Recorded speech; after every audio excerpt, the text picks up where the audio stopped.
Chapter 13. Little Girl Found. 4:30 in the afternoon. Penalized for a series of minor indiscretions, Drew, on ITP, again was stuck in her room, pondering her second essay of the day. The topic, what am I willing to do in this hospital? It was a good question, one she hadn't thus far given much consideration. Toward the end of October, Drew had come to terms with exactly why she was at ASAP. I'm here because I'm a drug addict and alcoholic, she had written several weeks earlier in a different essay. I started using to run away from my problems. Even the problems were getting less fuzzy than before. I have very bad family problems, she wrote. My dad is an abusive, bad-tempered, alcoholic addict, and my mom and I don't get along. Up to this time, the primary focus of treatment had been Drew's self-image. Betty, Lori, and Dr. Blair had forced her to stare at herself. She admitted feeling ugly, fat, and always inferior to her peers. And then she was made to explore how all that related to her substance abuse. She felt she had to get more loaded than the next guy to prove she was older, bigger, and badder, Betty Wyman says. Without drugs, however, Drew had to confront these issues and, ultimately, herself. She listed the things that she wanted for herself. She made lists of her priorities in life. Finally, Betty explains, we essentially stopped her in her tracks and said, hey, this is who you are. This is what you say you want. Now, what are you willing to do about it? What I Am Willing to Do in This Hospital by Drew Barrymore. I am willing to get to know myself. Not Drew Barrymore, the actress, but just plain Drew. I want to know and be at peace with the person who no one knows. I am willing to try to accept the things in life that I cannot change, and to change the things that I can by working on them. I want to find a balance that allows me serenity. I am willing to come to terms with myself. To do that, I have to be willing to face my problems, which I am. I can't run from them any longer. I have to break them down, understand them, and then try to prevent them from happening again. I am willing to do everything it takes to stay sober and to be healthy and happy. I can no longer abuse myself or other people, and I am willing to become someone who helps myself and others.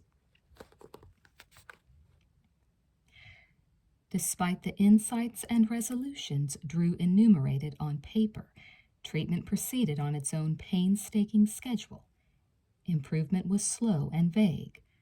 Drew's problems with self-image marked only the tip of much larger troubles.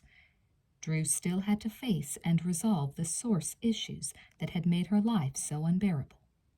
Her combustible relationship with her mother and her estrangement from her father. By early November, these were subjects that had only been hedged at in the handful of family sessions that had brought Drew and Jade together. Jade says, seeing Drew at those initial family sessions was like facing a stone wall.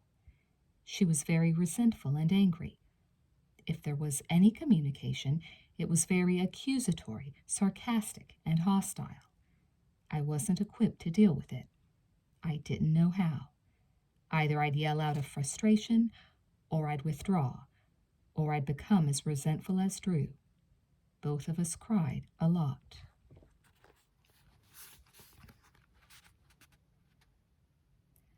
My mom would share some of her feelings about me. She told me how she felt about my escapades in New York, the lies I constantly told, and the way I'd methodically shut her out of my life. We've practically become enemies, she said in one of those early sessions. Strangers at the very least. I don't like that. I don't want that. I don't really give a flying fuck what your opinion is, I said in a kind of disinterested sing-song. Drew, Betty snapped. Now, instead of being rude, why don't you try explaining what that very eloquent statement really meant? I hated being called on my bullshit, but Betty and Laurie never gave me an inch. I mean what I said, I replied. Well, we didn't quite understand, Betty said. Try restating it. I don't care how she feels, I snapped. Everything she says is negative. I hate her. My mom, looking like she was going to scream at me, suddenly changed expressions and started to cry. I started crying too. That's how it went for a long time. Afterward, I'd walk back into the ward with my head lowered, not even saying goodbye, and feeling so incredibly empty in my soul.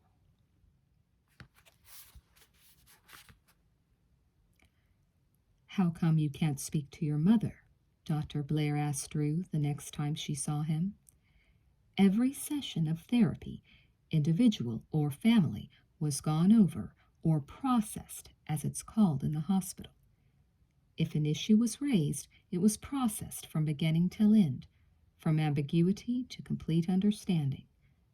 Over time, the skills required to handle that issue were taught. Because I can't, Drew said. Do you actually hate her, as you said? Sometimes. And sometimes not? Yeah. Why not talk to her about those things you don't hate? Because I'm scared.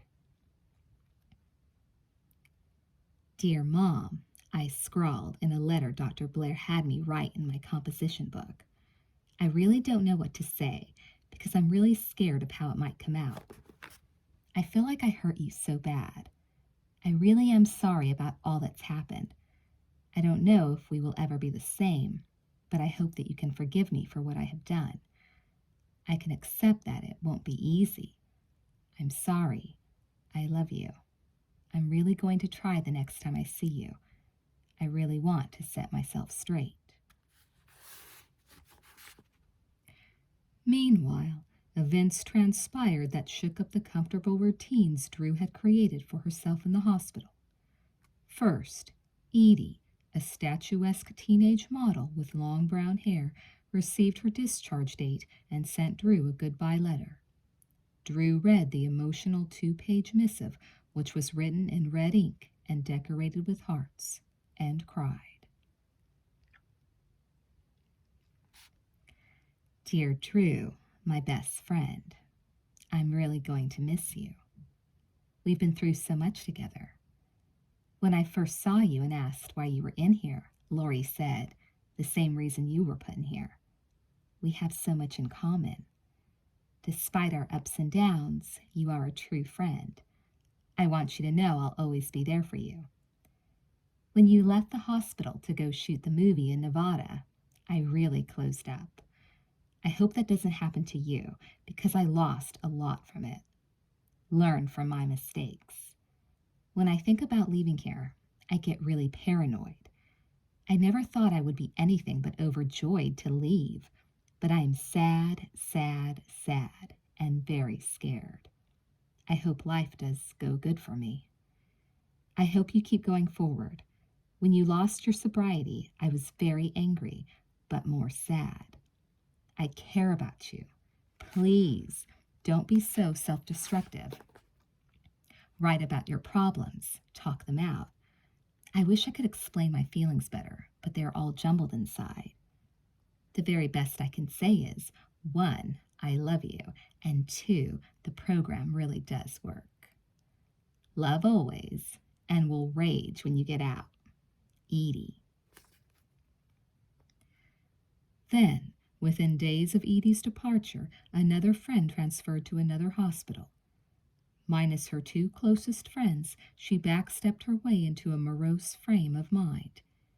It wasn't long before she was acting up, a reaction to the isolation and alienation she suffered.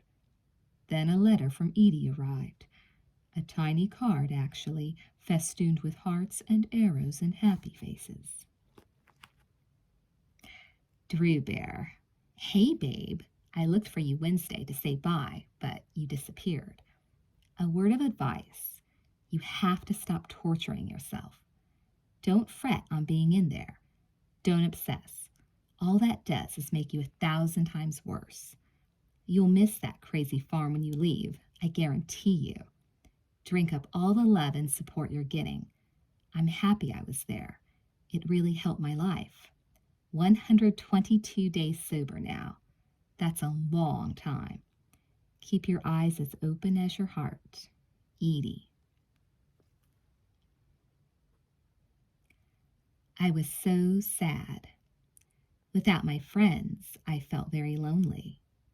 For several days, I went through the motions, going to group, going to my therapy, all that, without participating.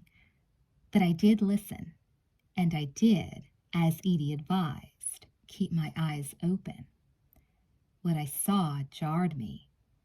In group one day, I noticed a guy, his name was Ned, looking at me with such a sad expression on his face. He was staring with an intensity that unnerved me. We hadn't really spoken to each other before. I knew his name, but that was about it. He seemed nice. I pegged him as a quiet type, kind of out of it, and soft in the way that Rick had been tough and hard. His hair wasn't exactly right. He wore glasses. I didn't know about him. A girl named Alice, a 15-year-old with a big-time alcohol and Valium habit, was talking about being jealous of her older sister, who, she claimed, was always stealing her friends. She found it difficult to trust anyone and felt as if she lived in a dark cave, alone and miserable. Suddenly, Ned began to cry. He was looking at me and crying. I don't even know if he was listening to Alice. Laurie asked him what was up, if he wanted to share what he was feeling. I've never told anyone, he sniffed, wiping his nose. It's okay, Laurie said.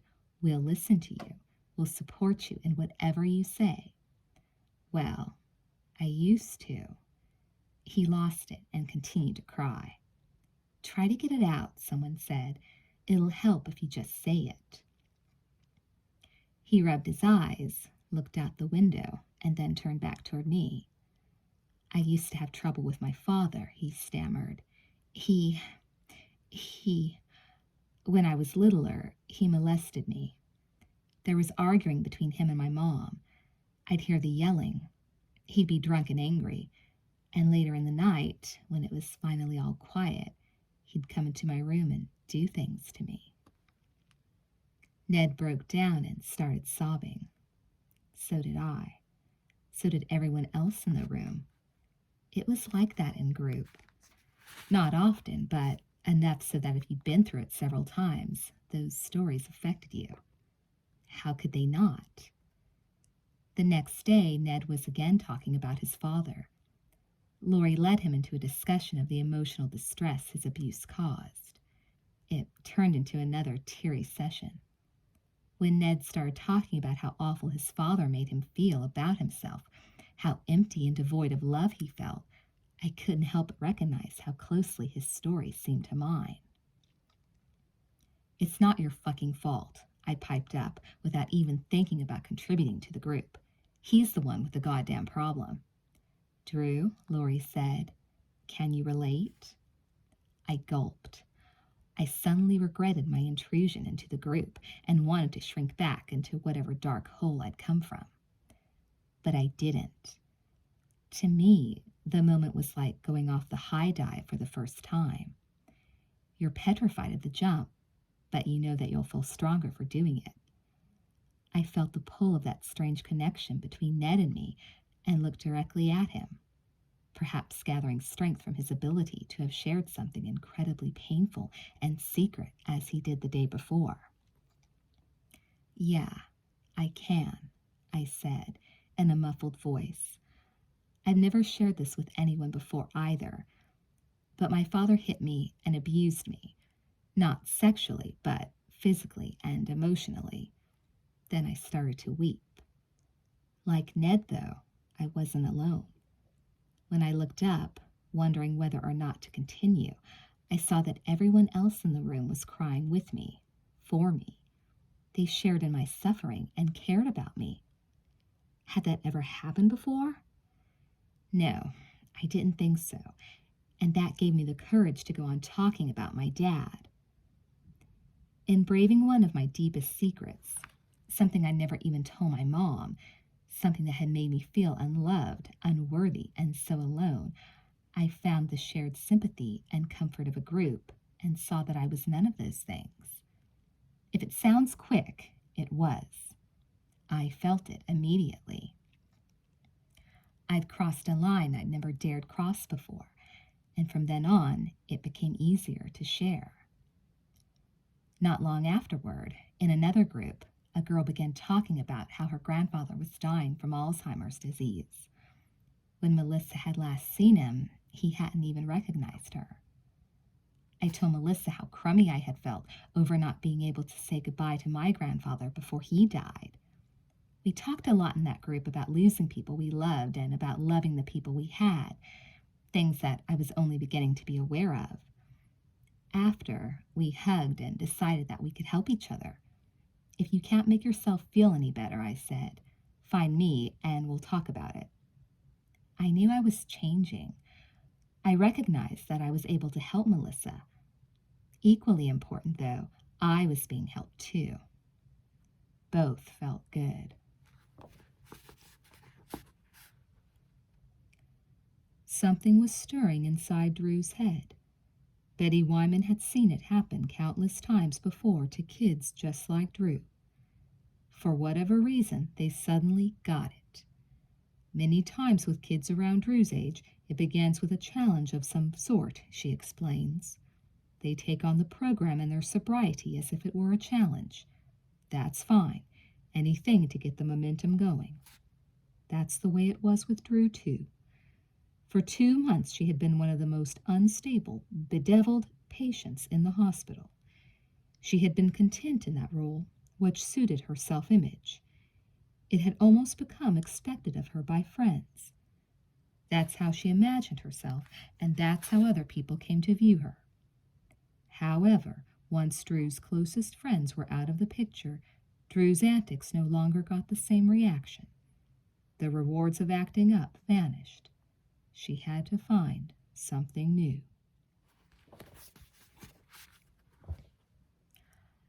I wanted growth group, which is where you are allowed to leave on weekend passes with people with whom the hospital sets you up. All of a sudden, I wanted it really badly. You get it by working and showing improvement, and so I started working really hard, sharing in every group and getting out my feelings. But what happened next was totally unexpected. Throughout treatment, no one ever really talks about why the process works. You don't really think about it either. It's like you've been flailing in the water, struggling to stay afloat.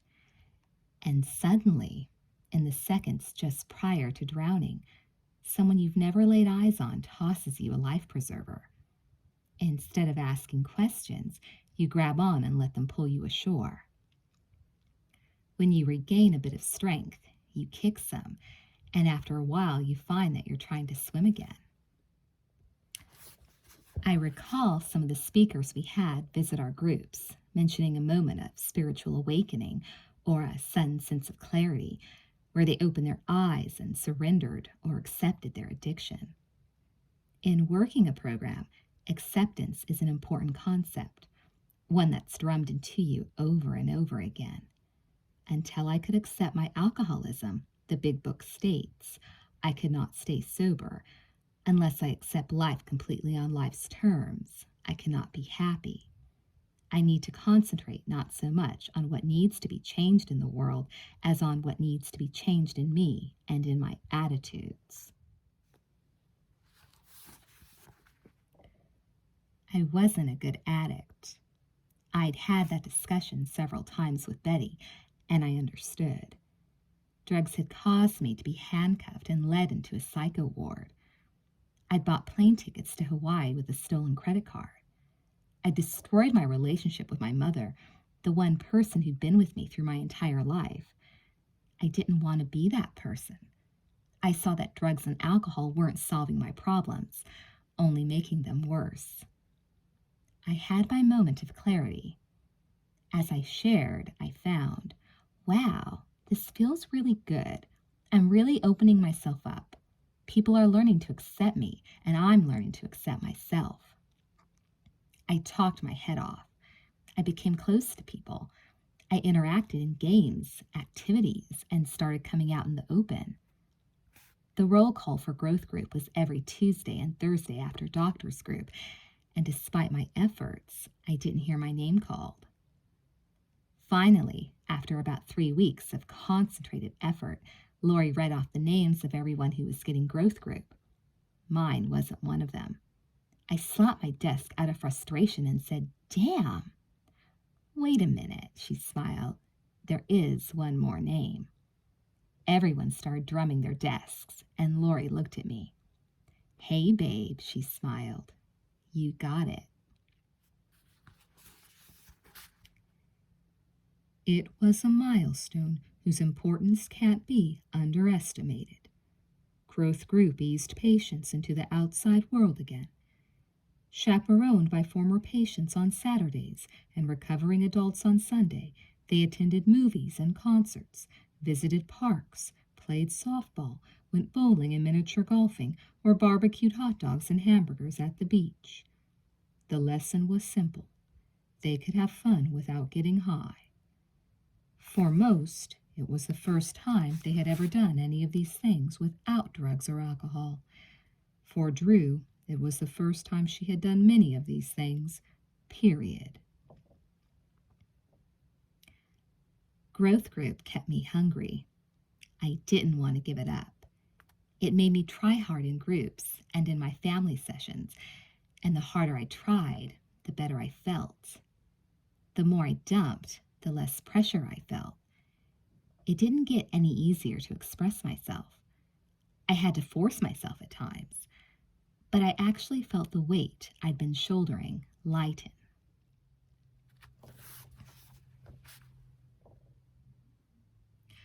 Drew was responding to ASAP's nurturing atmosphere. She reacted positively to the community, which was built on shared feelings, understanding, healing, and love. As Betty Wyman saw it, among the most important things she and Lori provided Drew at the hospital was a stable, healthy relationship. "We were constant and consistent in our rewards or punishments," she says. "We loved her, but we also told her no. We were firm, and later on we taught Jade how to do that. You build a trust, but ultimately you want everything the patient shares with you to be shared with their family. That meant tackling the issues of mom and dad. The two were separate problems, and yet they were inextricably intertwined. They had to be dealt with individually and simultaneously. It was a bit like taking two movies with similar themes, splicing them together, and trying to ferret out a single storyline. In the early going, Drew would simply erupt, 'I am so fucking confused.' On the one hand, Drew had to relinquish her longtime fantasy that her father would waltz into her life clean and sober. She had to, as they told her, recognize him for what he really was and let him go. At the same time, Drew had to come to terms with Jade. It was as if the mother and daughter had to be reintroduced.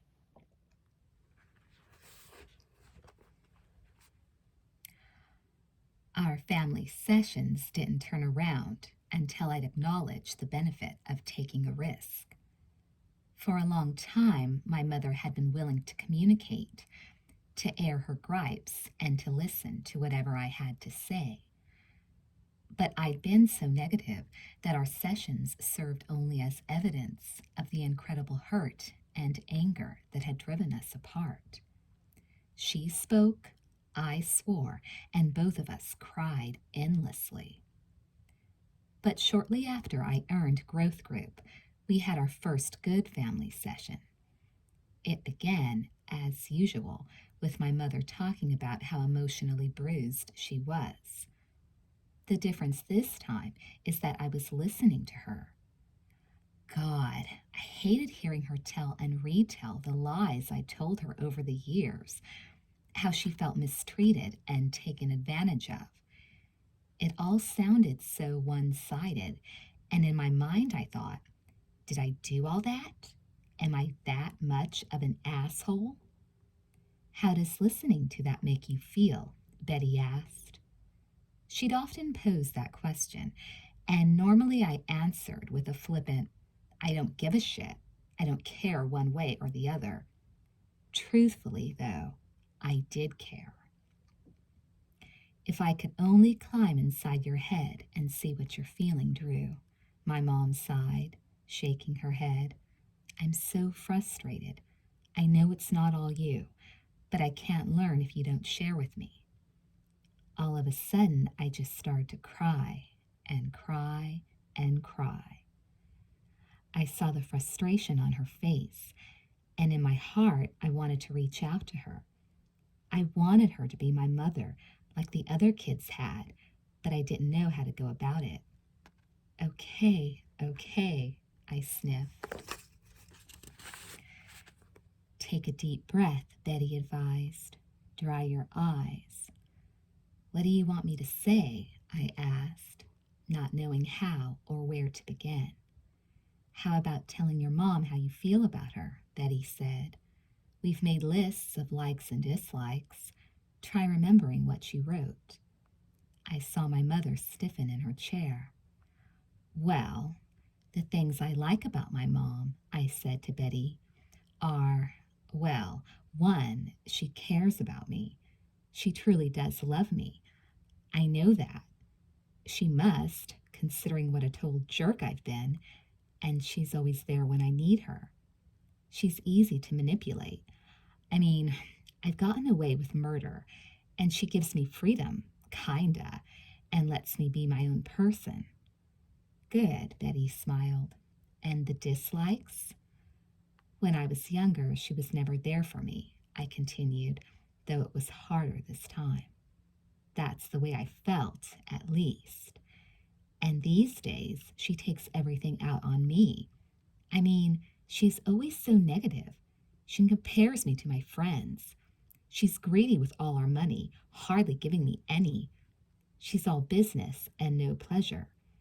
And, I think, she gives me too much in some ways and not enough in other ways. Jade bit her lip. She wanted to defend herself. Her impulse was to offer a terse rebuttal to Drew's complaints. The picture was clear. As a child, Drew felt abandoned by Jade's absences. That was an all too common issue in single-parent families. But someone had to go out and earn the money to pay the bills, she wanted to say. And as for the negativity, she wanted to scream. Hold up a mirror, honey. Do you honestly believe you've been an angel? But she didn't.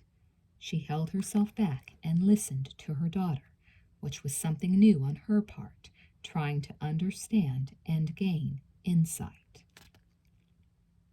Jade says, I was learning and changing too. When a response to a given situation is the same over and over again, regardless of whether it's effective or not, it strengthens the conditioning from which that response came.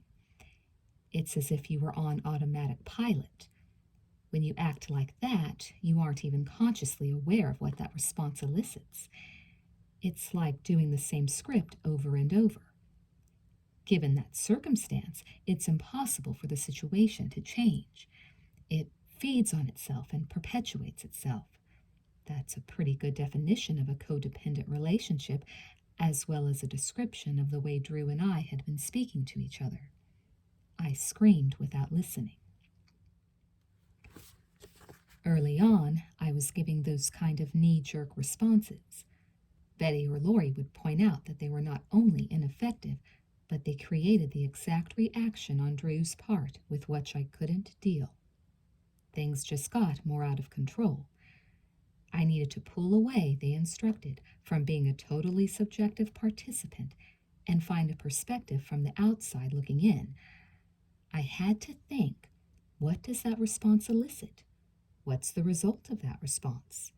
Is it positive, or does it only perpetuate the misery and the problem?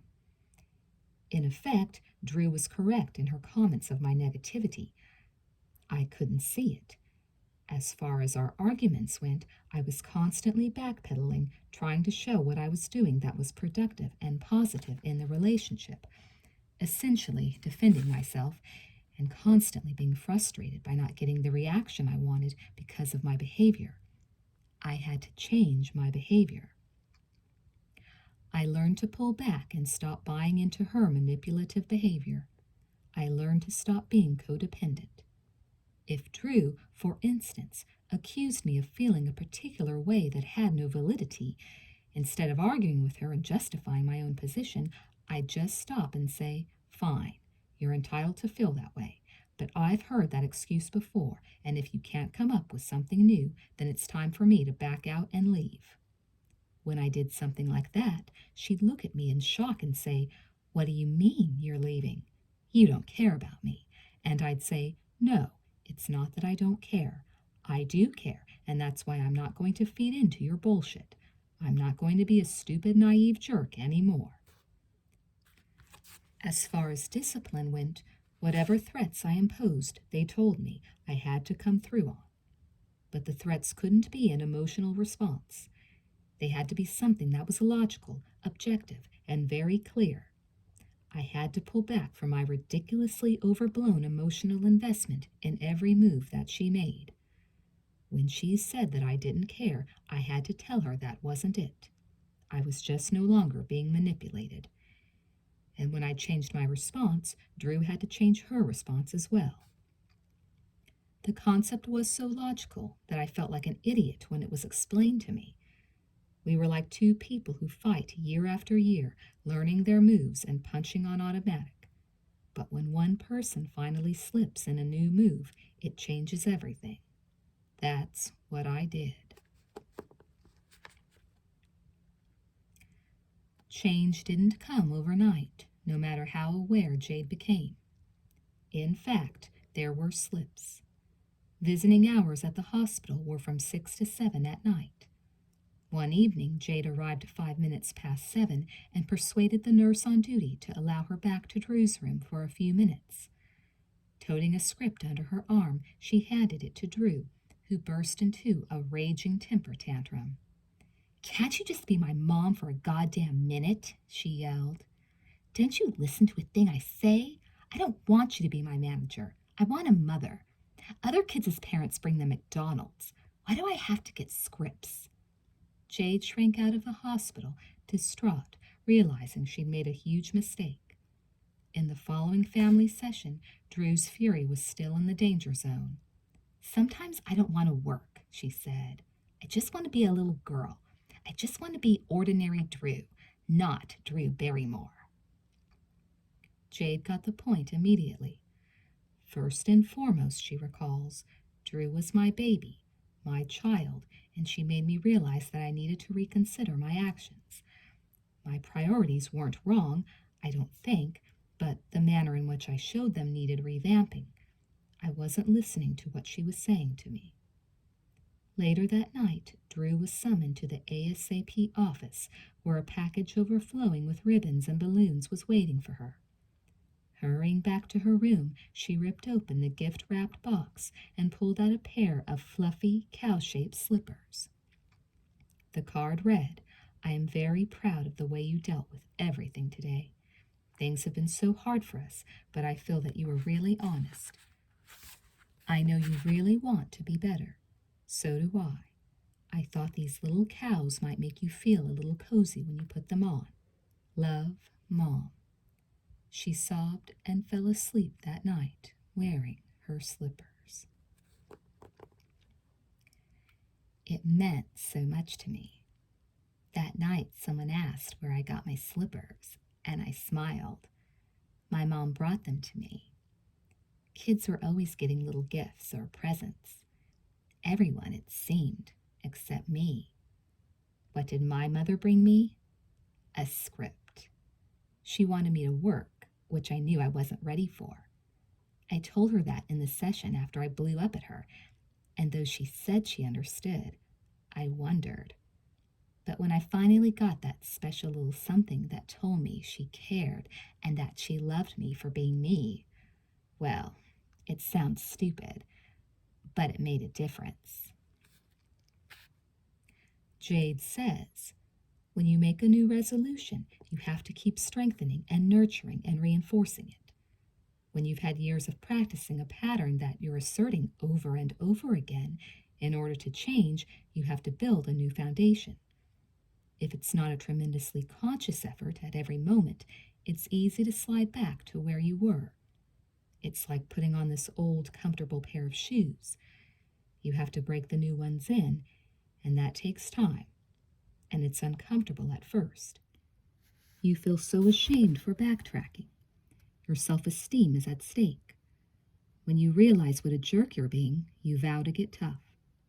I had to work through tremendous guilt, which I saw every other parent suffer. Eventually, I began to see that the guilt is an inadequacy to deal clearly with the situation. Guilt is an easy cop-out, an easy way to rationalize. If you buy into it, you don't have to look any further. You don't have to get more complex and search your soul in your child's soul. You have to dig deeper and look at things you don't want to look at in yourself, your child, and your relationship. You have to dredge up things about yourself that you never had to resolve and never had to own up to. You have to be really honest with yourself. If not, nothing works. One day, in an individual session concerning my relationship, or lack of one, with my father, Dr. Blair asked me how Mom and he met. I tried my hardest to remember, but ended up giving him the typically vacant look I always gave whenever he asked a question about my family. I don't know, I said. Suddenly, my family session struck me as extremely one-sided. There I was, spilling my guts to my mom every week, telling her all my feelings about her and Dad, my inadequacies, my obsession with guys, all that stuff. But when I thought about it, I realized that I didn't know all that much about who she was as a person, besides, of course, that she was my mother. When I thought about it, she never really told me about her life. Of course, I'd never asked, but she never made herself available in that way. At Betty's suggestion, my mother showed up at our next family session carrying a large, beat-up scrapbook that I'd never seen before. It was stuffed with pictures of her as a young actress and model, and yellowed and torn newspaper clippings that showed my father as a younger man. "That's Dad?" I shrieked incredulously, turning the pages quickly. I'd never seen him without the long, white hair and scraggly beard that made him look like a freaked-out hippie Frankenstein from some punked-out horror movie. What a hunk! I turned a few more pages and saw a black and white photo of my mother. She was beautiful. "God, Mom," I gushed, "you look wonderful." "Well, I had a life before I had you," she laughed. "I've never known about it," I said, turning serious. "How about you and Dad? How'd you guys meet?" "I never told you?" she asked. "Oh, God, it seems like another lifetime, maybe 2 or 3 lifetimes ago," she sighed. "Okay, though.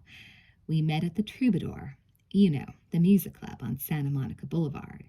"Yeah, the metal club," I added, eager to identify.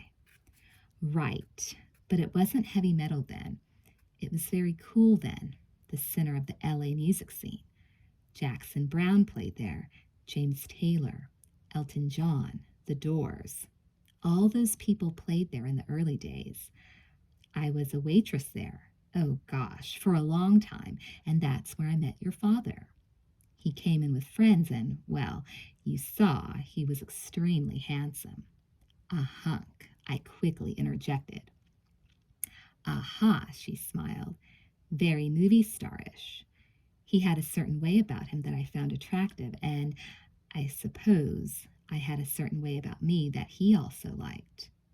And so, when did you get together? We went out several times, liked each other, and really, we just dated for 2 years before. You had sex? Before we did anything, yes, she said.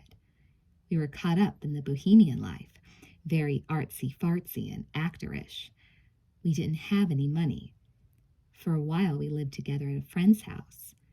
Then we finally got our own place in West Hollywood, not far from where our first little apartment was, when I brought you home from the hospital. And Dad, I asked, what was he like? I mean, was he a total schmuck then, like he is now? No, not at first, my mom answered. No, not that I saw. He was quite charming, actually, very suave, almost as if he were playing a role. We were poor, but on the few occasions we did have any money, he bought me little presents or took me out to dinner. That was nice. And when we didn't have any money, we sometimes just laid on the bed and talked and cuddled all night. It was romantic. But he changed. As soon as he knew he had me, your father turned into a different man. It was as if he were possessed, and he turned into the shit that he is, I said. Yeah, I guess that's one way of putting it, she answered. I wish it had been different, I said. But you must have felt the same way as me when Grandpa divorced your mother, right? Drew, that's so long ago, she sighed. I don't know. I think that's a good question, Betty prodded. God, I haven't thought about this for centuries, my mom huffed. But yeah, when I think back, I suppose I was mad and angry and hateful at my parents for splitting. I didn't have a close relationship with my mother, though. Now that I'm remembering all this, I realize that I was rebellious, something of a renegade. I mean, there I was, stuck in Pennsylvania, and all I wanted was to go to Hollywood, be an actress, and hang out with rock stars. I fought with my parents all the time for more freedom and understanding. Listen to what you just said, Betty interrupted. You fought with your parents for more freedom and understanding. Does that sound familiar to anyone in this room? Oh my God, my mother realized. It's me. I mean, it's you. That's what I used to say all the time when we fought, I nodded. We were so much alike in some ways, she said, dabbing her tear-filled eyes. At that point, I got up from my chair, walked over to my mom, and hugged her. It was very emotional. All of a sudden, I felt so close to her. It was the first time we'd hugged, really hugged, in, well, longer than I could remember. She hugged me as hard as I was squeezing her and said, I love you, Budgie. I love you too, Mom.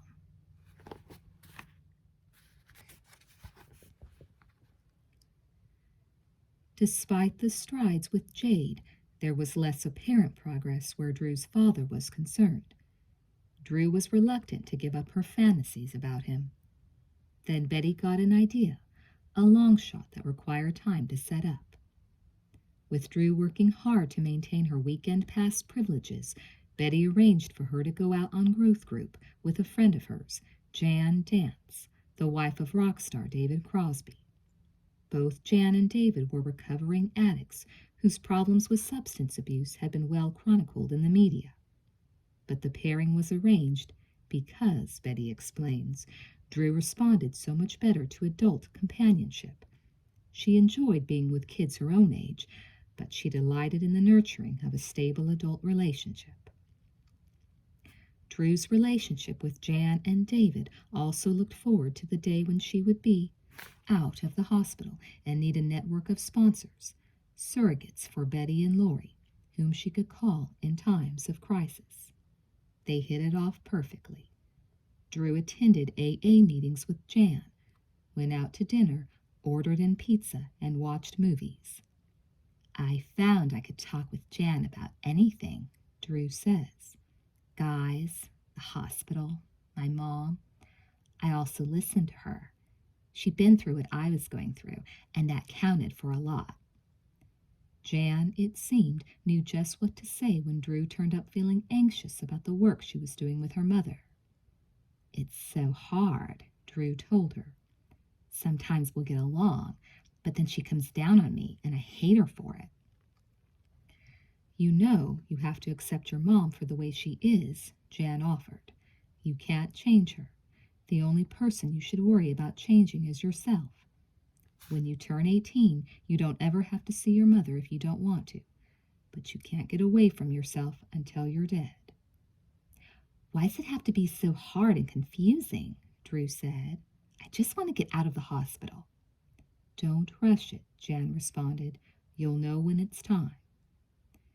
Through an informal discussion outside of group, Lori discovered that Drew had never seen any of her father's movies, nor had she watched any of her grandfather's films.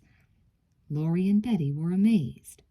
Determined to change that, the following Saturday, Lori and Drew went to the video rental store, selected the classic Grand Hotel starring John and Lionel Barrymore, and the B movie High School Confidential featuring an appearance by John Barrymore Jr., Drew's father. It was cool seeing everyone's names in the first movie, Drew recalls, but I was mesmerized when I saw my dad. At first I was shocked just being able to look at him. Once that wore off, though, it became painful. My dad played a drug dealer in the film, and that was too close to the guy I already knew. The following weekend, she told Jan and David about watching the movies and was flabbergasted to learn that David had actually known her father. Years ago, they'd run in the same social circles, hung out and gotten high together. Drew ate up every word David said. What was he like? She asked, panting for any morsel of information that would make him seem palatable. Wild, David recalled. Not really a nice guy, basically, but it's so hard to remember. Drew, who hadn't seen her father in 7 years, hungered for more. Coincidentally, Betty's husband, Dallas Taylor, a respected drummer who was one of Crosby's close pals, as well as a recovering addict himself, had known Drew's father in the same way that David did. That's when the idea struck Betty. Over the years, she had concluded that role-playing as a therapeutic device had very limited value. Most kids, she found, weren't able to suspend their ties to reality. But Drew's ability as an actress made Betty think it might accomplish something in the way Drew perceived her father. Finding someone to convincingly act out the part of John had been the problem, until she realized David and Dallas knew him. Her first thought was David, who had a background in film, but he tended to be too nurturing where Drew was concerned. Then she asked Dallas, and he agreed to try. As we sat down in front of the group, I remember wondering if I'd be able to get into the role. I mean, Dallas was Dallas, not my dad, and when I looked at him, I saw this guy who was always so incredibly nice and supportive of me. But surprisingly, almost from the word go, I started crying. True, Dallas nodded. You've grown. It's been what now, 7 years since I've seen you? Yeah. Doing anything lately? He said. Not much, really. Got any money? What's it to you? I said, getting into the part. You're just going to use it to buy drugs and get loaded. So what? That's my business, isn't it? I wish you wouldn't. I wish you'd pay some attention to me. I mean, I am your daughter. I haven't even talked to you in 7 years. Right, he grumbled, but I'll let you in on a bit of reality. Something you should have picked up by now, daughter. I need my drugs a lot more than I need you. If it came down to choosing, I'd turn my back on you in an instant. By then, I was sobbing. I couldn't even look at Dallas, and he kept up the attack. So do you have any money? He goaded. Is that what you care about? Money? Right now, hon, he said. But hey, don't get riled. Maybe I have something you want in exchange. What do you want?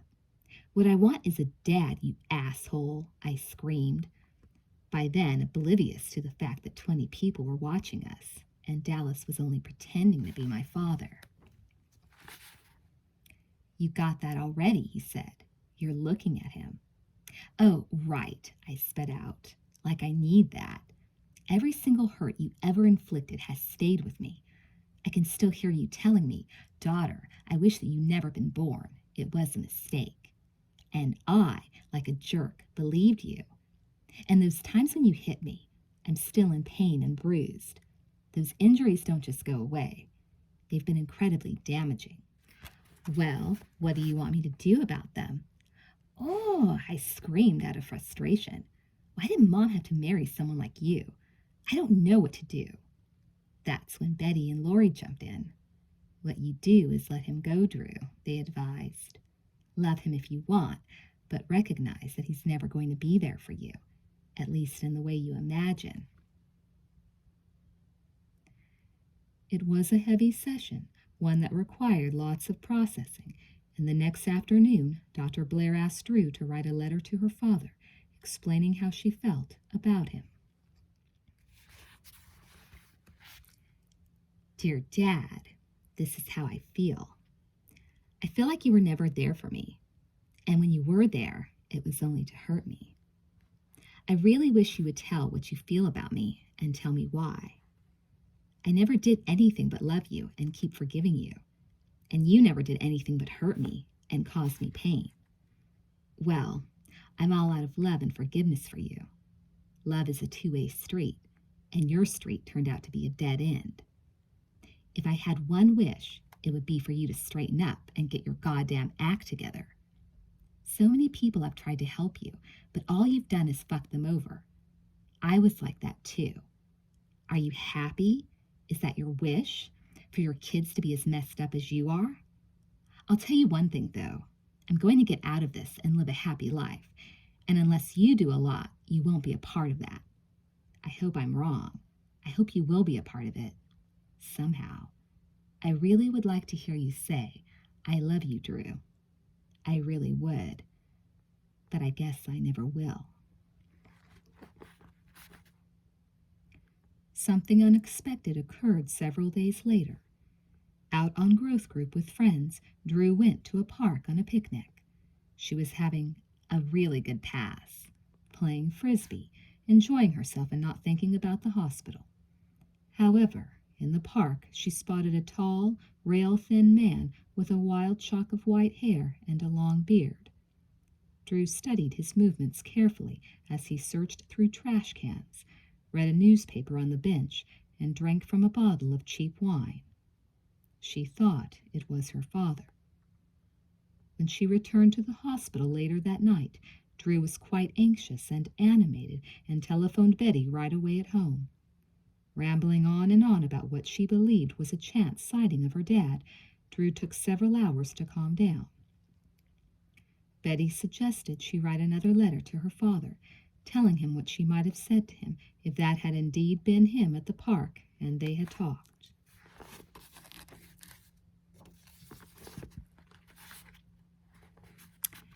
Dear Dad, well, I guess I could start with the present, since our past really isn't worth talking about. I am now in the hospital for drug abuse and psychiatric problems. I'm living here. I wonder what you think of that.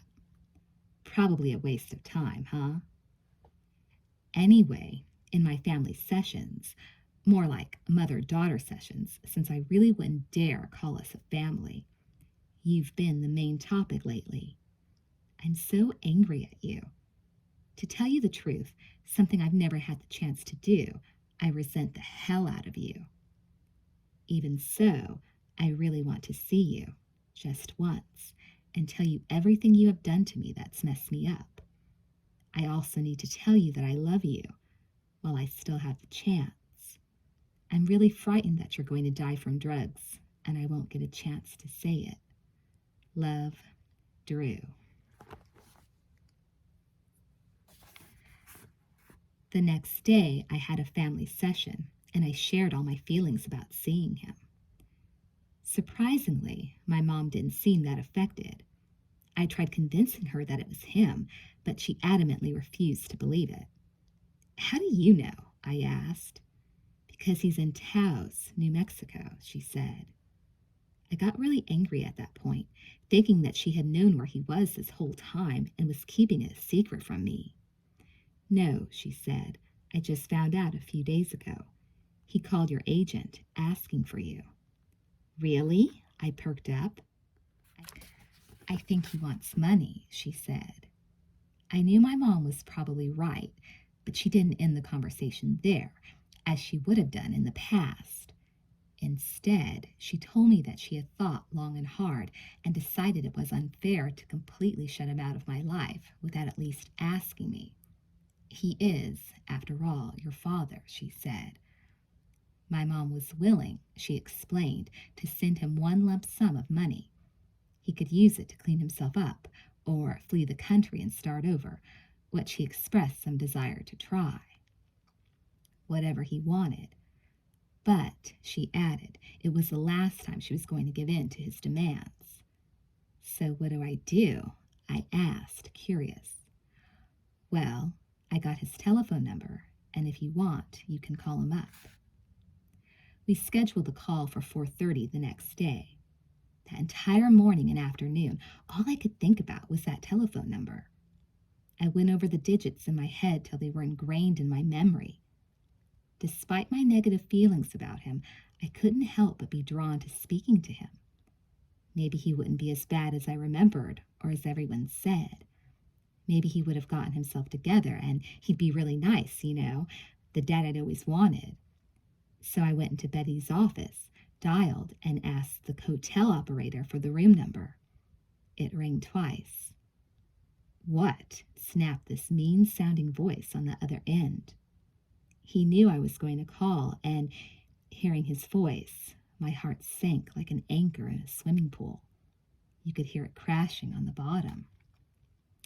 "Daddy," I said, my voice trembling, "this is your daughter, Drew."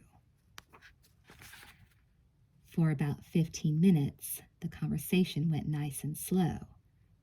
My dad asked what I'd been doing, how life was treating me, that kind of stuff. I asked if he was okay, if he felt healthy. It was more than I ever expected and everything I wanted, really. I felt a swell of emotion in my throat. "I love you, Daddy," I said on the spur of the moment. I nearly froze out of fear once the words came out. I didn't know how he'd reply, and there was a long pause afterward, a silence that filled me with dread. "I love you too, daughter," he whispered emotionally. I started to sob and nearly dropped the phone. Betty, who was half monitoring the conversation, pulled up a chair for me to sit in. I didn't know what to say next, but my dad did, and he didn't waste any time in saying it either. "Drew, I could really use a little bread," he said, beginning the old manipulative song and dance that I'd heard so many times. "No," I said, gaining strength with my anger. "Mom just gave you $1,000, and we're constantly giving you money, and I don't want to give you another cent." "Listen, call me right back," he said. "I've got to go to the bathroom."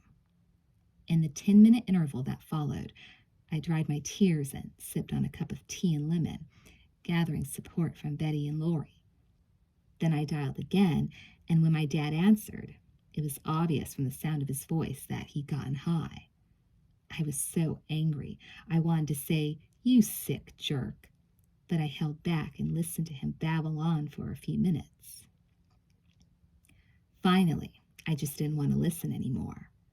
"Listen," I said, interrupting. "I've got to go now, but do me a favor and call my agent once a month and let me know you're okay." "Sure thing," he laughed, and hung up without even saying goodbye. Drew spent hours over the following weeks in groups and in family and individual sessions grappling with the topsy-turvy emotions elicited by the phone conversation. She had been, she felt, understanding what it meant to let him go, and then, suddenly and unexpectedly, he came waltzing back into her life on the telephone, and that screwed up everything. Eventually, I recognized the truth. It was still hard for me to accept, and it's still something I find confusing.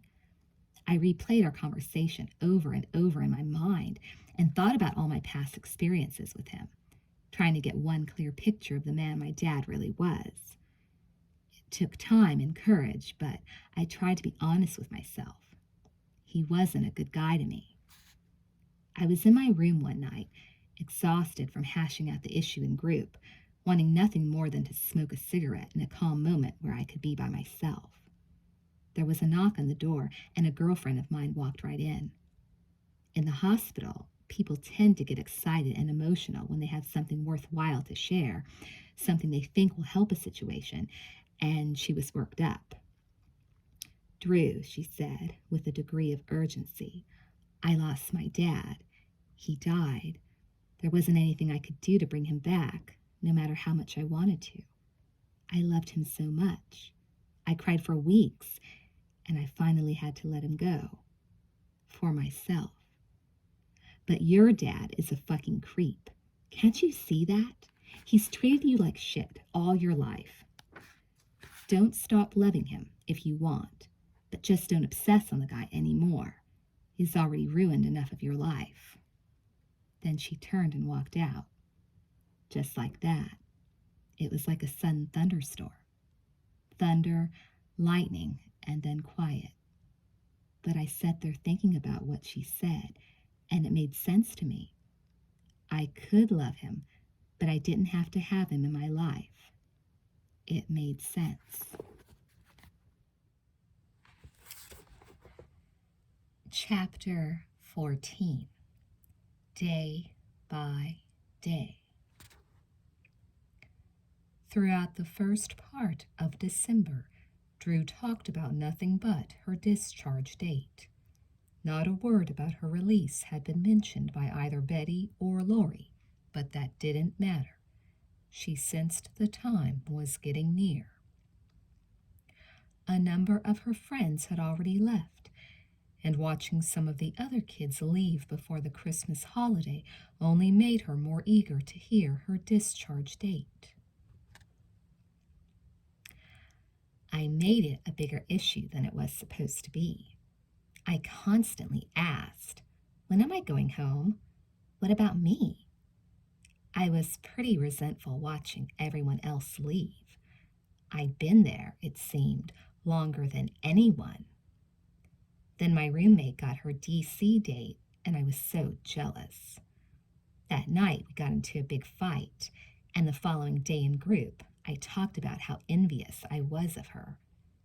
I'm always nagging and being told, "Not now, we'll tell you," and that just makes me furious. Afterward, Betty came up to me and asked, "Well, do you want your DC date?" All of a sudden, I got sick to my stomach. I thought, well, I should say no, because I figured she was just putting me to some kind of test. If I answered yes, I thought, she'd just say, "Well, how does it feel to want something?" That's one of the biggest jokes in the hospital. However, in a voice that was nervous and scared, I said, "Yeah, I'd like to know." And Betty smiled. "In 7 days," she said, "next Wednesday." I was already crying before she finished. Lori laughed and told me to pull myself together, but I couldn't. I got so excited and scared. I thought, great, I'm finally getting out. But what if I don't do something right, like brush my teeth, and they tell me I have to stay longer and work on that? God, I was such a mess. I joked to myself, "Girl, you need to check into a hospital."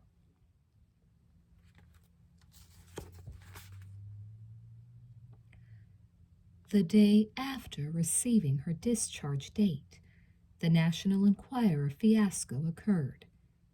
Immediately, there was lots of scrambling to protect Drew from the commotion the disclosure engendered. Reporters, materializing out of nowhere, sniffed around outside the hospital grounds. The switchboard lit up with hundreds of telephone calls from reporters throughout the world, all wanting to know if the reports were true. Was the little girl from E.T. really battling a cocaine and alcohol addiction? Betty worried about Drew's reaction. Her condition was fragile enough without the attention. Her reemergence into the outside world posed enough temptations. She didn't need the burden of public shame and humiliation piled on top of all that. Ironically, a week prior to the incident, Drew had spoken to Jan and David about the pressures of getting out. After all, her discharge was something she had thought about every day for 3 months. "It's hard," David had said to Drew. "You worry about how people will react, but you can't buy into the shame because it's not shameful to have gotten treatment. You just tell yourself, a really great thing came out of all this. Me. Work your program and you'll be strong." Edie sent Drew a tiny clipping about her addiction from the Los Angeles Times. One sentence described Drew as living a charmed life. Edie underlined that and wrote in the margin, "Ha ha, if they only knew." Miraculously, though, through the frenzy, Drew remained relatively stable and centered. Compared to her mother, she was the Rock of Gibraltar. She even hatched the plan to tell her story in her own words to People magazine. If her drug and alcohol tribulations were going to be public, she determined that, at the very least, the story should be factual and honest, and if possible, it should act as either a deterrent or an inspiration to people her own age who might also be struggling with similar problems. In the midst of the tumult, Betty asked Drew if she wanted to discharge prematurely and handle the pressure of exposure at home, where she could lay low until the fuss died down.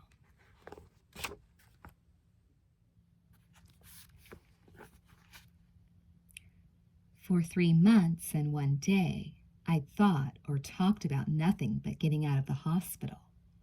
I'd even tried AWOLing. Then, of course, I received my discharge date, and that was great. But what happens next? Betty asks if I want to leave even earlier than that. If anyone had told me that I'd turn her down, I would have laughed in their face. But it was true. I gave it very serious consideration and finally said, "No, that's okay. I'll wait till next week." Would a few days really make a difference? Yeah, I thought so. When I asked myself if I was ready to go, I answered, almost. The reason was simple. I felt that I hadn't shared enough about leaving, which is an important part of completing the whole experience of treatment. Even if I didn't have any real close friends left in the hospital, I still needed to say my last goodbyes. Drew was busy in those final days, participating in the regular hospital routine, packing her belongings, contacting friends on the outside, and making arrangements for follow-up treatment after her departure. In addition, she spent 7 hours over 2 days presenting a highly emotional account of her plight to People magazine, an experience that reinforced her decision to go public. When that task was completed, it was time for Drew to compose her 3 goodbye letters and then read them, as was tradition, before the entire group. My letters were quite short, since there wasn't anyone left with whom I felt especially close. But as I read them, I still couldn't help myself from crying. "I'm so especially grateful to everyone for helping me," I read. I can see that I made a lot of progress and that I was very lucky to have come into the hospital, even though I can honestly say that I hated almost every minute of it. But it probably saved my life.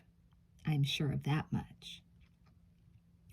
However, if I'm going to be truly honest, then I have to say that I'm really scared of leaving. I always thought I'd skip outside, climb into my mom's car, and take off back into my old life. But what I realize is that my old life's not there anymore. Or at least I can't let it be. That's what scares me too. I don't want to go back to my old ways. I don't want to fight with my mother. I don't want to start using again. I like how I am now, but I'm really frightened that it won't last. That's not the way I want to say goodbye, though. I'm happy to be leaving, very happy, and I don't want to ever have to come back.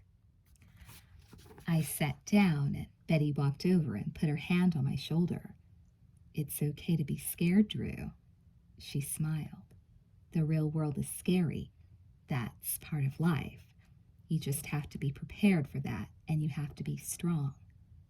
You'll do okay, Drew, my friend Amy added. It'll be a lot different for you this time. Now you have lots of people who love you and who you can call any time for support. Thanks, I said, wiping a tear from my eye. Drew left the ASAP hospital on December 21st. It was 3 months and 1 week after she'd been brought in by 2 private detectives with her hands cuffed behind her back after a delirious 48-hour cocaine-powered cross-country romp. She walked out 25 pounds lighter than when she'd arrived, with her hair brushed and gathered in a pink ribbon, holding her head up high and waving a tearful farewell to those patients who watched with their noses pressed to windows. She looked beautiful and felt even better. She kissed her mother hello and climbed into the car beside her. She had 96 days sober. However, a week that should have been full of celebration was in fact tainted by conflicting emotions. On the one hand, Jade and Drew spent a quiet, pleasant Christmas together in their Sherman Oaks condominium, exchanging several small presents and sipping iced tea. Drew, who complained of not having any time to shop, gave her mother several novels. Jade gifted her daughter with 2 large amethyst crystals. But what they actually savored was being in the company of each other. That was the real gift. On the other hand, the National Enquirer's story was out that week, and the telephone rang off the hook. Friends, people Drew had worked with, acquaintances from years back, all wanted to know if it was true, and, if it was, how Drew was doing. Reporters stalked the front of their house. They had to sneak outside through back doors and neighbors' cars. It wasn't a pleasant scene. But I didn't let it get to me. I was so delighted to be outside again and able to enjoy my freedom. I packed in as much activity as I could because the following week I started filming an ABC after-school special titled Getting Straight, a pretty accurate drama about teenage drug use starring me, Tatum O'Neal, and Corey Feldman.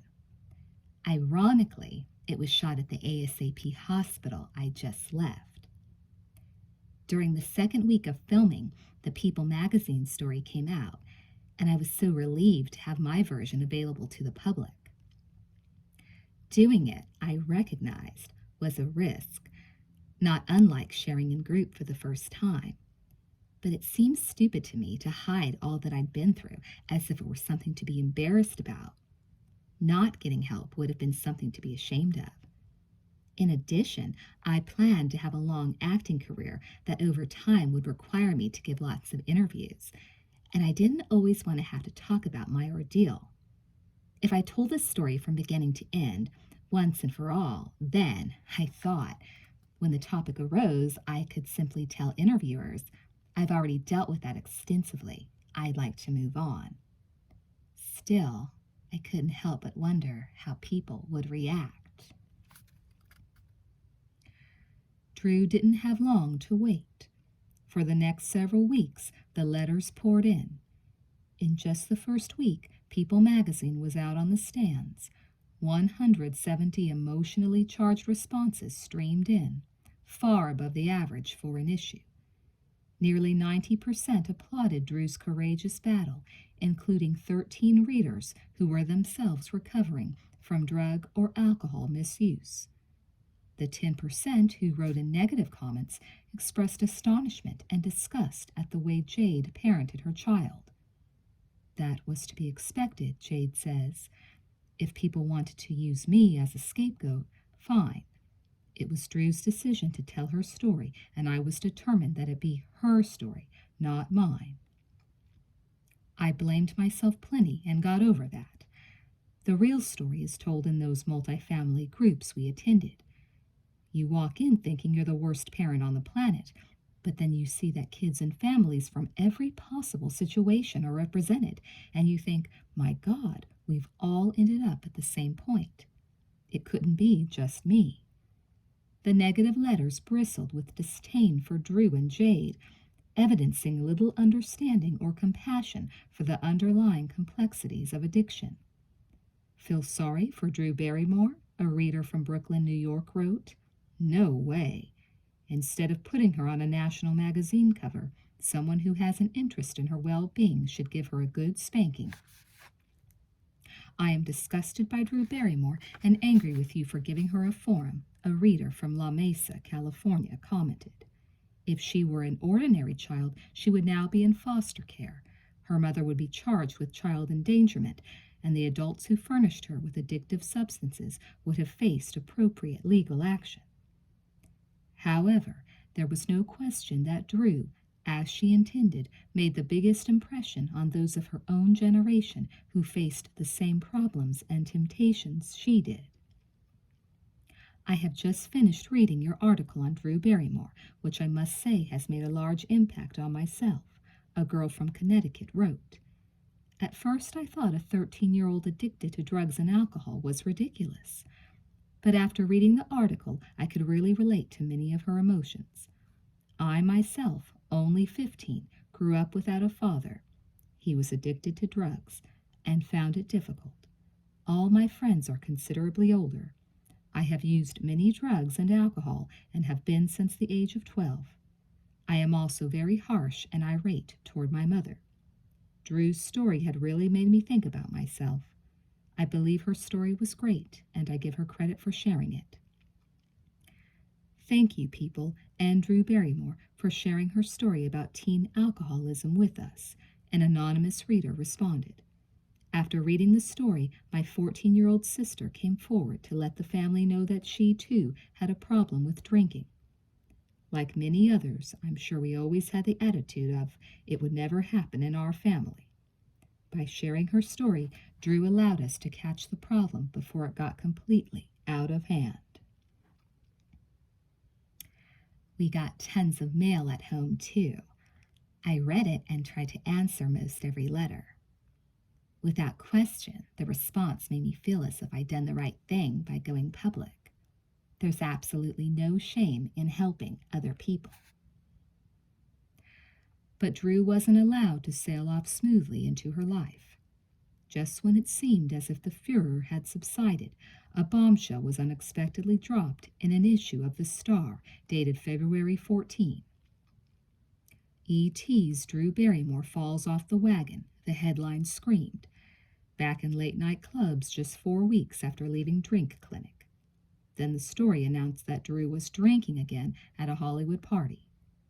According to an anonymous insider, after the party, our worst fears were confirmed when we went to the trendy 2020 club for some dancing. Drew couldn't order a drink herself, but she managed to get blitzed by sneaking sips of everyone else's drinks when they got up to dance. Everyone was horrified when they realized poor little Drew was drinking again and that nothing had changed. It wasn't true. Not a single stinking word of it was true. But what was I going to do? According to what my mother told me, one afternoon 2 men buzzed our condo, identified themselves as reporters, and asked for an interview. My mother told them to go away. When they persisted, she went out to ask them nicely to please leave, that I wasn't giving any interviews. With that, they got all huffy and indignant and said something like, "If that's the way you want it, then we're going to get even with her. We'll show you what you get when you don't cooperate." A few weeks later, the story came out. I saw it on the racks in a 7-Eleven, got angry for a little bit, then flipped the thing off and tried to forget about it. As far as my mom and I were concerned, the best way to deal with stuff like that was to not deal with it at all.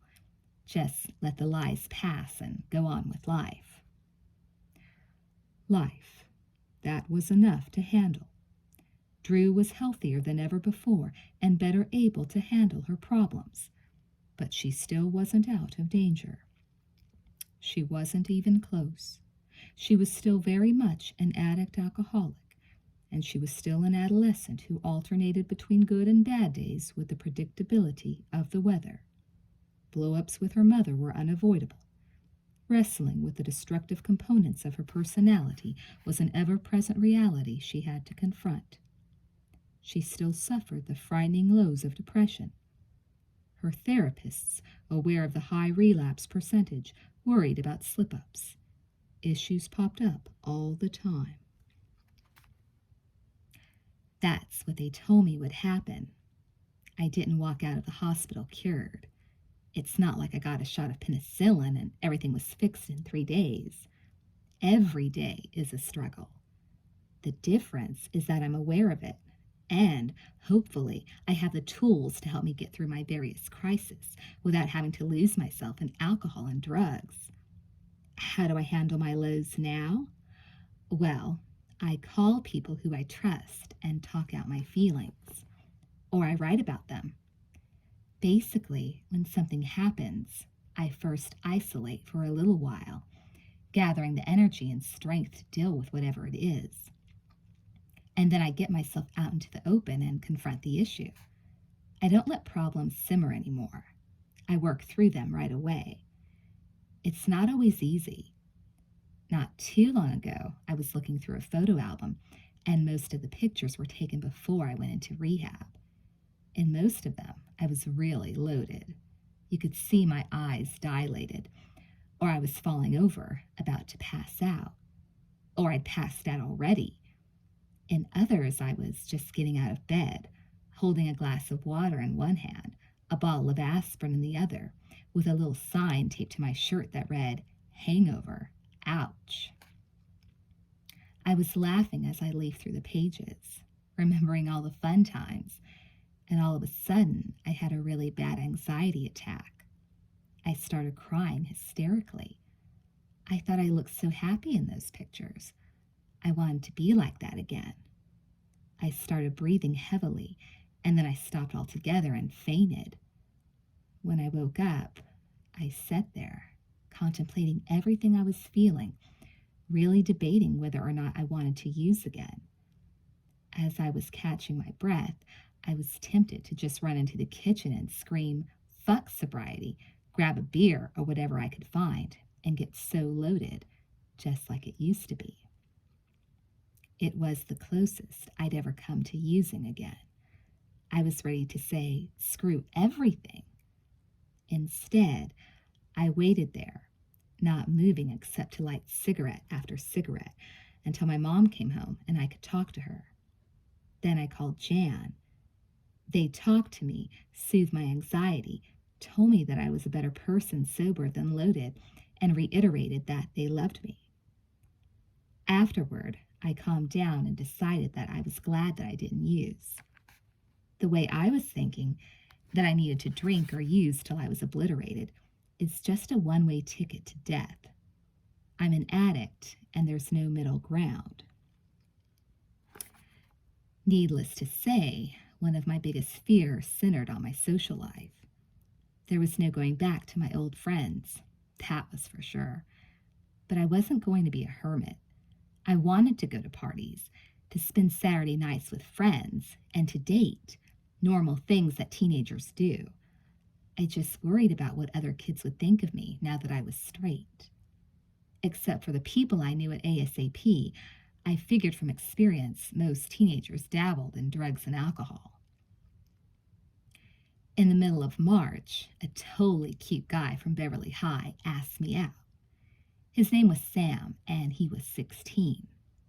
I'd seen him around a few times and really liked him. Dark hair, nice face, good body, but I didn't know anything about him personally. When he asked me out, I immediately said yes, but then I panicked. It was one of my first dates since being out, and I was really nervous about what, if anything, he knew about me. Anyway, he picked me up at 7 in his parents' BMW. We had a sushi dinner that we rushed through out of nerves, but I was having a good time. We were hitting it off, it seemed.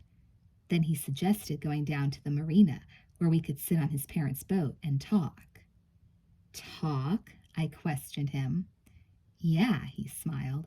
I don't really know you that well, but I'd like to. That sounded nice. 20 minutes later, we pulled up beside the dock, and I was thinking that Sam was pretty darn cool. We chatted nonstop, laughed, and were obviously liking each other. He bolted out of the car to open my door. How gallant, I laughed. I thought chivalry was dead. Not yet, he smiled. Then he ran around to the back of the car and opened the trunk. Don't look, he called. But it was too late. Out of the corner of my eye, I caught a glimpse of an ice bucket and a bottle. My heart sank. Sam told me to walk on up to the boat, which I did, and he followed behind, holding the ice bucket behind his back. I wanted to cry. We'd been having such a good time, and I was jazzed that this was the first date I could recall where I wasn't getting loaded. Then this. Sit down, he motioned, over on the sofa. I did, all the time wondering how I was going to explain my problem and all I'd been through. Obviously, he didn't know. He'd somehow avoided all the stories about me.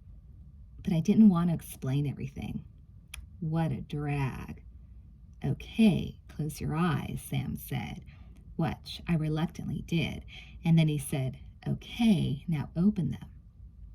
I was prepared to handle myself calmly. I was going to say simply that I didn't drink, and that if he wanted the date to continue, he shouldn't drink either, and that would be it. When I opened my eyes, though, I broke out in a huge smile. Sam was standing across from me, holding 2 crystal goblets, and in the ice bucket was a big bottle of Evian water. Would the lady care for a drink? He smiled. In the months after that, Drew continued to fight her battle on a daily basis. She went to therapy, she participated in sober dances with Chelsea and Edie, and she attended weekly AA meetings. With a great sense of accomplishment, she accepted her 6-month chip for sobriety and looked forward to celebrating a full year of sobriety. And like everyone else, I got up at those meetings and said, "Thank you, and I'm very grateful for my sobriety." I thought about that every day. All addicts do. You are never without the fear of returning to your old ways and losing everything that you've gained. When you're sober, you don't forget what it was like to use. It's hard, really hard, and you take it day by day, hour by hour, minute by minute. That's the way it's going to be for as long as I'm alive. But at least I'm alive. Chapter 15. Relapse. And she lived happily ever after. That's the way Drew wanted her story to end. That's the way she hoped it would end, the way she dreamed it would end. However, the reality of her life like that of many recovering alcoholics and drug addicts, was much different. It was different in a way that those close to her could not imagine and Drew could not admit. Little more than 12 weeks out of rehab, Drew suffered a gross error of judgment and responsibility, as well as an abdication of willpower. I blew it, and I was too frightened to tell anybody about it. On the night before what would have been my 6th month of sobriety, I went out with my friend Andy, a bubbly party girl a few years older than me. She had her own car, and we went driving around Hollywood.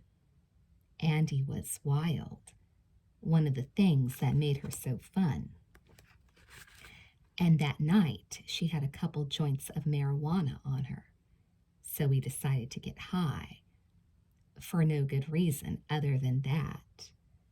We had the pot and decided to get high. Only every place we thought of lighting up made me paranoid. This street, that street. We drove around forever, or so it seemed, and every place made me uncomfortable. Finally, we turned up a dark street that wound up a hill and dead-ended in total seclusion above the twinkling lights of the city. No houses around, nothing. Just a big red brick wall that we slowly approached. Andy lit the joint and inhaled. I smelled the all too familiar sweet smoke, an aroma that momentarily made me nauseous with fear. Then she exhaled and handed me the joint. I'd like to say that I trembled as I held the tiny stub between my fingers, but I didn't. My eyes fixed on the burning orange tip and followed the thin trail of smoke up into the dark sky. Well, Andy, I said, this is happy 6 months. She laughed, and then I laughed, nervously. I can't believe I'm going to do this, I said. I can't believe I'm going to let you do this, she said. But I gave Andy a shrug, as if to say, don't worry, and explained. Oh, well, I would have done it with someone else anyway. It's not to blow my sobriety. I'm just looking to have fun. That's really what I believed. After all I'd been through, my twisted mind convinced itself, without much difficulty, that smoking dope was still nothing more than a brief amusement. But the bottom line was that I just wanted to get high. Nothing more, nothing less. I guess I missed it. My life at the time wasn't so rough that I couldn't get along without it. I simply wanted to get high. No other reason. A couple of puffs, that was it, and I was really, really stoned. I started rolling down the hill, laughing and babbling and having the best time. For the hour we were up there, I suffered no remorse, no guilt, no repentance. My feelings were so numbed. I felt nothing but the phony joy of being high and carefree and above the city. Then we got in Andy's car and drove around, cruising without a destination while letting a blasting radio serve as our company. The pot began to wear off as we sped down the hill on our return to the valley, and I started to think about what I'd done by getting high. Fuck it, I thought. I got high. What's the big deal? Well, I knew what the big deal was. I wasted a lot of time and effort and emotion. But I asked myself, what had all that hard work been for? Not for me, it seemed. I guess among the primary motivations of my sobriety was proving to the magazines, the gossip columns, and everyone else who seemed to be holding my every move under a microscope that I could stay sober, that I wasn't a drug addict. However, I had truly enjoyed it. I liked feeling healthy and natural and in control. I liked knowing myself, being comfortable with myself, knowing how to deal with problems rather than hiding from them. It wasn't easy, not by any means. In fact, it's hard to describe the effort sobriety took, but I imagine that at times it was no different from running 2 or 3 marathons in a single day. Suddenly, I felt horrible for turning a cold shoulder on all that positive work. "Shit, Andy," I said, turning down the music. "Do you believe what I just did?" She turned to me and said something. I don't remember what, because at that very moment, a car traveling in the opposite direction crossed over the center line and slammed into us at 30 miles per hour. My head slammed into the windshield, and I was knocked out. Andy pulled me out of the car and laid me on the sidewalk, by which time I was awake, though woozy, and then pulled the car over and took care of things with the other driver. Several hours later, we got to her house. I was shaken and upset, a package of frayed nerves, but I was all right. I phoned my mom, who wasn't home, and left a calm message. "I'm at Andy's, and everything's cool." The next morning, I called my mom again and told her about the car wreck. She was great. She smothered me with concern and motherhood, saying all those soothing things mothers say in times of crisis. When I finally got back home late that morning, it was as if she'd done nothing other than wait for me. I opened the door and almost immediately she hugged me. "You have 6 months today," she screamed joyfully. "I'm so proud of you." "Yeah," I agreed somberly. 6 months and 1 day. I disappeared into my room, slammed the door, and telephoned Andy. "What are you going to do?" she asked. "What can I do?" I said. "I just gotta keep on lying. I'll never tell her, and I'll never do it again. If I told, it would just screw everything up. So keep it a secret. Promise?" "I promise." 2 months passed, during which Drew pushed her secret to the farthest, darkest corner of her mind and continued with her life as if nothing happened. She studied hard in school, earning 3 A's and 2 B's, her best grades ever. She went on auditions. She dated on and off a 22-year-old actor named Peter. She attended ASAP's outpatient daycare and her regular therapy sessions, and she went to her weekly AA meetings. Before long, she had erased all memory of the night she got high with Andy.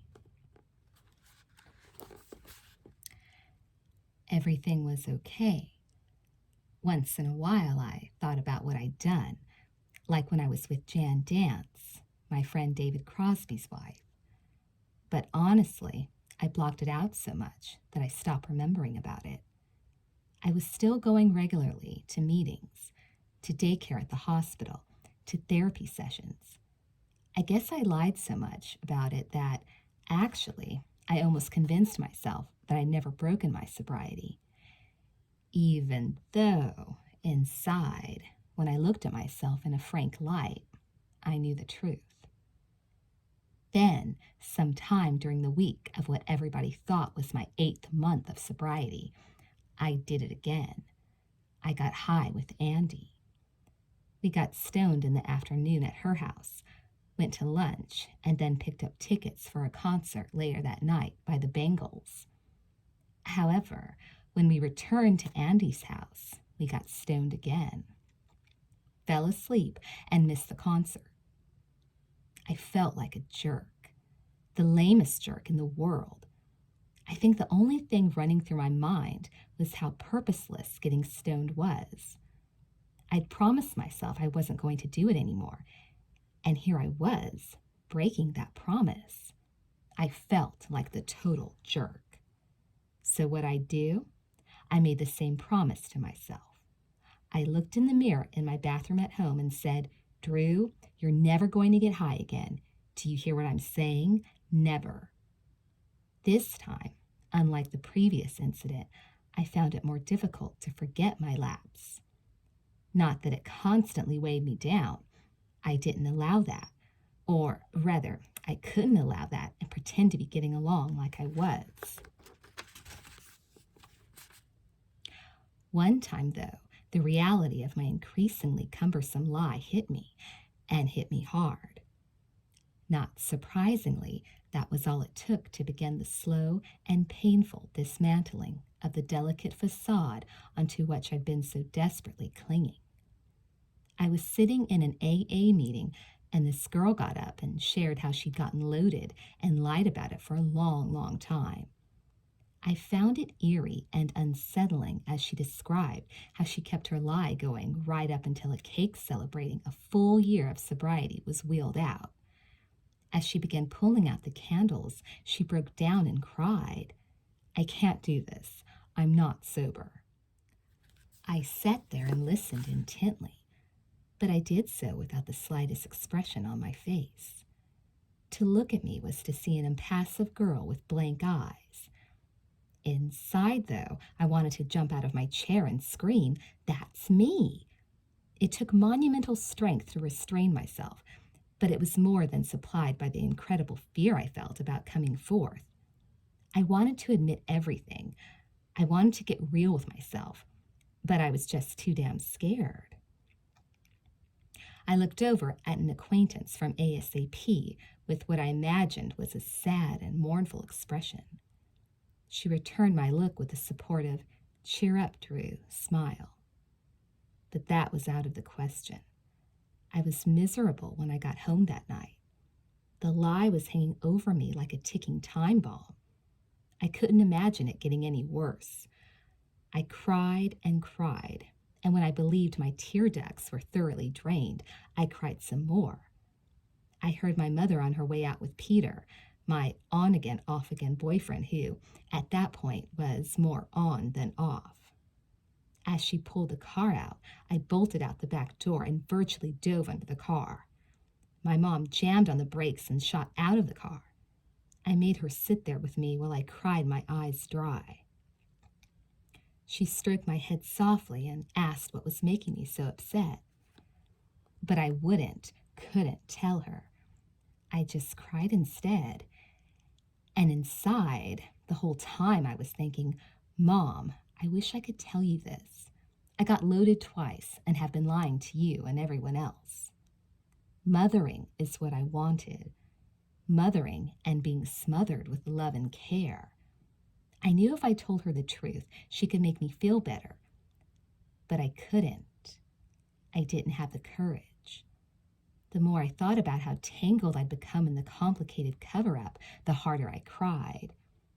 My mom didn't know what more to do and, understandably, got frustrated. "What's wrong with you?" she shrieked. "If you're not going to tell me, I'm going to leave." So I made up another lie. "Oh, I'm so lonely," I whimpered. "I just feel so all alone and isolated." It wasn't that, though. It was that I felt so horrible about myself that I had gone on lying. Now I was running out of steam. The strength required to maintain such a complicated lie was ebbing. I could accept just fine that I'd gotten stoned and broken my sobriety, but I found it too hard, almost impossible, to handle that I couldn't be honest about it and accept the consequences for my actions. And what were those consequences, after all? Just taking responsibility for my actions. As plain and simple as that. Just owning up to what I'd done. But that also meant starting all over again and going through the immense humiliation of admitting I'd messed up.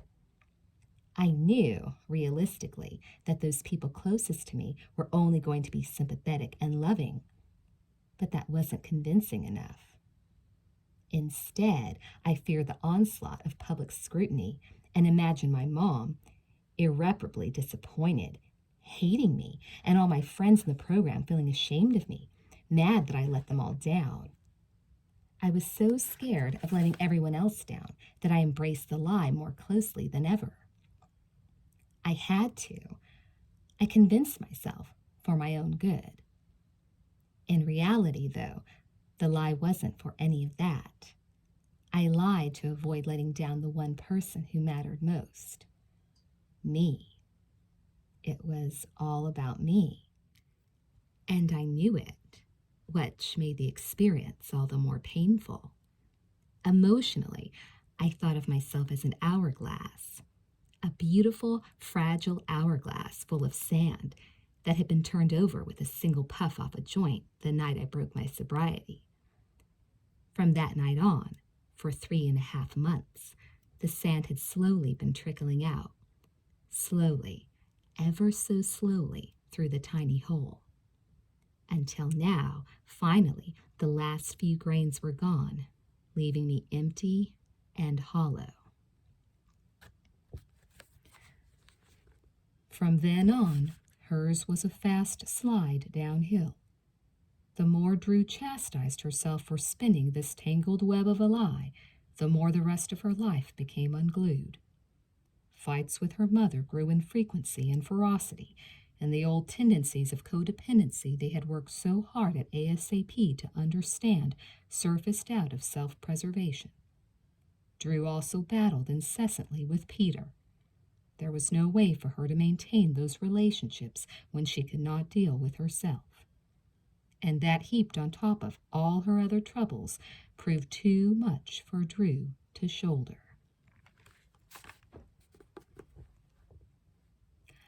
I couldn't get on with either my mother or Peter. However, they became friendly with each other, and that annoyed me no end. I understand the situation now. The less they got from me, the more they found in each other. It was as if they were waiting for me to get over whatever I was going through. However, then I wanted so much to be part of them, individually and as a group, but I'd made myself too much of an outsider. It drove me nuts. So one morning before school, I ran away. It wasn't school I was running from as much as it was my home and my life. My mother and I got in a huge fight. I slammed the door and tore down the driveway, running as fast as my legs would take me. I heard my mother's pleas to return fade into the background until all I could hear was my own breathing. I stopped at a payphone and called my friend Edie. "I can't come pick you up," she told me. "I'm not going to feed into this." I slammed down the receiver just as my mom screeched her car into the parking lot. I took off running, turning down side streets, and then hiding behind someone's garage until I thought I'd lost her. Then I went walking, on one street and then another, not consciously following any pattern. And then, somehow, I found myself standing in front of the old condo we had lived in until several months earlier. It was 8 a.m., I guess, and I recognized some of the people who were leaving for work. It was weird, like I was standing in the midst of a movie I'd seen before, in it but not of it. I watched for a moment, desperately wanting someplace safe to go. It seemed I should have someplace where I could take shelter. So I sat down on the steps in front of my old building. I wanted to go in, but didn't have a key. I was so sad, and tears began falling from my eyes. "You know," I thought out loud, crying, "things were going good when I was living here. Ever since I moved to the new place, my life has gotten so shitty. I wish I could move time backward." Eventually, I got up and wandered down to a main street, where I found another payphone and called David Crosby. David and his wife, Jan, both of whom were close friends of my therapist, Betty, acted as an invaluable support team to me, like surrogate parents. They were always there for me. "David, I'm scared," I said. "I just ran away." "I'll be right there," he said. "All I have to do is put on some pajamas." He pulled up a few minutes later, yes, in his pajamas, and took me back to his house, where we sat in his car and talked for almost 2 hours. The topic? My mother and Peter. My inability to relate to them translated itself into a jealous hatred of their healthy friendship. I cried my heart out to David, and he told me, in a lot more words, that I needed to let go of both of them to a certain extent and deal with myself. I took in his advice and tried to understand as we went inside and cooked breakfast. But the talk and the good food was nothing so much as a Band-Aid. Around 2, I called my mom, and of course, we got into a screaming fight. "Look," she said, "if you want to come home, then you're going to have to start acting a certain way."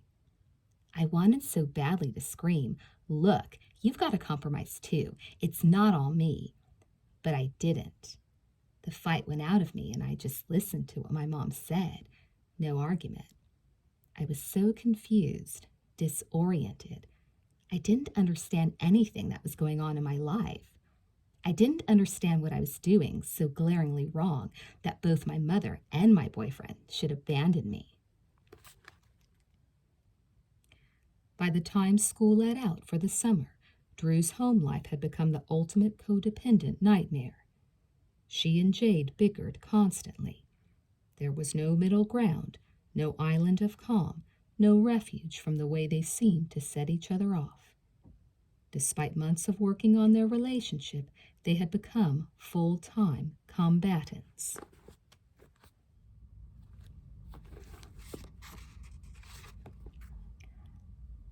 Finally, I simply said, "Mom, I'm moving out." She looked at me totally shocked, but she couldn't have been too surprised. I'd been working up to that for a while, explaining that I couldn't handle life the way it was going, that I didn't think she could either, and something had to give. I was the logical one to go. It was total manipulation on my part and sheer acquiescence on her part. That I'd gotten the best grades of my life also helped persuade her, I thought. Later, my mother told me she gave in only because she knew Edie and I could never live together without coming to blows. We were too competitive with each other. My mom only let me go because she expected I'd be coming back home. She wanted me to learn a lesson. So we made a deal. If I got a job, I could move out. Several days later, I got work through well-connected friends as a door person at 3 different clubs, working 3 nights a week for $60 an evening. That opened the door for me and my friend Edie to go apartment shopping, a frustrating 2-day experience that did a lot to convince me that independence isn't as great as I imagined. We budgeted ourselves $600 a month in rent, and in Los Angeles, it's ridiculously hard to find a place 2 girls can share in a safe neighborhood for that amount of money. But we did it, finally, taking a tiny apartment in West Hollywood with 2 dinky half bedrooms, a kitchen, and a living room. We cleaned like crazy and got all our stuff moved in one long, tiresome day. I was excited to be living on my own, but I wasn't fooling myself completely. I knew I was also doing it in part to give my mother the major burn. Only as Edie and I drove away, I grew extremely sad because I realized that by moving out, I was giving the house to my mom and Peter.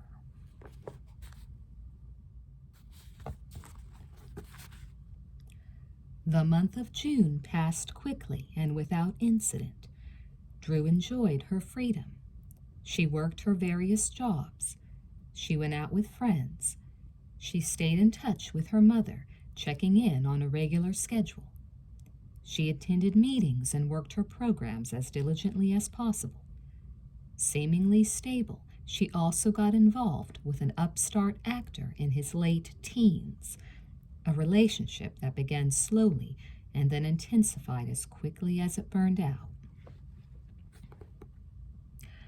Our relationship was nice while it lasted, and it made me feel less lonely. But after we broke up, actually, he lost interest. I got down on myself, angry and depressed. I hated that my mother and Peter were such good friends and that I couldn't get along with either of them. And then, of course, I began to think about my busted sobriety. The dam was beginning to burst. My lies suddenly consumed me in a way I'd been able to prevent. They haunted me day and night. Where it was once so easy to ignore what I'd done, now the fact was impossible to escape. Edie and I were fighting, the result of my mental state and some natural competition between us. But God, suddenly the apartment was way too small for both of us. Unfortunately, I didn't have anywhere else to go. Though I wasn't even considering using alcohol or drugs to blot out my troubles, I saw myself quickly sinking into a dark abyss. I had few options, I felt, except to plod forward, absorb the pain that was due me, and just try to survive. After all, how much worse could things get? A lot worse. On the afternoon of July 1st, I walked into the apartment and played back the messages on the phone machine. There were several from friends, but the last one on the tape was a strange, gravelly voice of an older man. "Drew, this is your father," he said. "Please call me back. It's an emergency." An emergency, huh? Right, I'm sure. Still, of course I would call him back. Even though he's never been there for me, not one single time, he's still my dad, and I still crave the love I've never had from him. Rationally, I know it's crazy, destructive, nothing but a dead end. Nevertheless, I called the number, and he answered. "What's the emergency?" I asked. "I need money," he said. No hellos, how are yous, or anything like that. "I want some money, Drew. I need some money in a big way." "That's it?" "Yeah, right away, daughter." Well, that fired me up. "Personally, I wouldn't give you money for the bus," I snapped angrily. "If you need money, I saw a help wanted sign down the street. They'll apply." "You won't even give me a dime?" he pleaded, trying to tug on my heart. "You're my daughter, for Christ's sakes." "Dad, there are dimes on the street. Go find some. And besides, I don't have any money. What do you think I am, a money tree?" "What about all you make on those movies?" "Almost all of it goes into a trust," I said. "The rest I spend to make me happy. It's not to give to you. Sorry." "Okay then," he said, and I could tell he was done with me. Bye. I hung up and felt good about myself for a while. I'd been strong. However, later that night, it hit me. I felt bad, guilty, because I refused him money. I didn't please him. I'm his daughter, and I didn't help. Though I know what the situation is, there's a remote part of my brain that still desperately wants his love and will do anything to get it. The rest of the night and the following morning turned into one extended bummer. I didn't like work. I had no money. I fought with Edie. I didn't get along with my mother. Peter was out of the picture, and I couldn't get another guy. I hated myself. I felt ugly, fat, and useless. I started going crazy. I felt as if I was hexed. I felt desperate, hopeless, backed into a corner. That afternoon, I went shopping with Andy, and we bought some pot right on Melrose Avenue. We smoked it in her car. Right there, smack in the center of LA's busiest street, in plain view of anyone who wanted to see, I was getting high. It was as if I were hoping to be seen by someone, to get caught and turned in, and then the lie I'd been living would be lifted from my back. Indeed, I wanted to be discovered, shamed right out of my self-inflicted misery, but no such luck. Edie was out when I got back to the apartment, which gave me time to ruminate about everything I'd been going through. That was the worst thing that could happen to me. My mind was reeling. I called my mom and complained about guys and feeling lonely. She told me to remember that she was always there for me, and that made me feel better. For the moment, I felt safe. Safe, but very low and sad. That night I lit a candle and put my favorite song, Peter Gabriel's In Your Eyes, on the stereo and set it to play repeatedly. Then I crawled into bed and cried and rocked myself to sleep just as the candle was flickering out. In the morning, I called my mom. She detected something in my voice and asked if anything was wrong. "Oh, no, everything's fine," I said. "I'm doing great." "Oh, listen, I have something to tell you," she added, almost as an afterthought. "Peter and I are going to New York for a few days."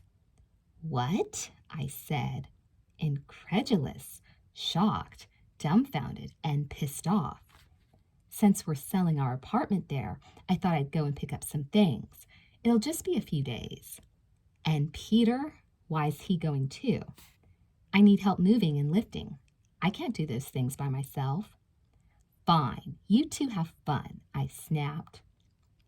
"Listen, Drew, I don't like your attitude. I don't like the way you sound." "Sorry, I can't be happy about this," I said and hung up. I stayed out practically all night, clubbing, dancing, eating, and visiting friends. I didn't get high. I was on the run, more like a pinball caroming from bumper to bumper. In the morning, I called my mother in New York. "You know what? It really pisses me off that you didn't even invite me to go along," I said. "It's because of the way you used to act in New York," she explained. "But I have 10 months sober," I argued, feeling the sharp pain of my secret like a pin pricking my insides. "You couldn't even invite me. That's so sick. I just want to tell you that makes me really angry. Drew, I'll see you in 2 days and we can work it out." That was it. We hung up and I stormed out of my apartment, heading for nowhere, really.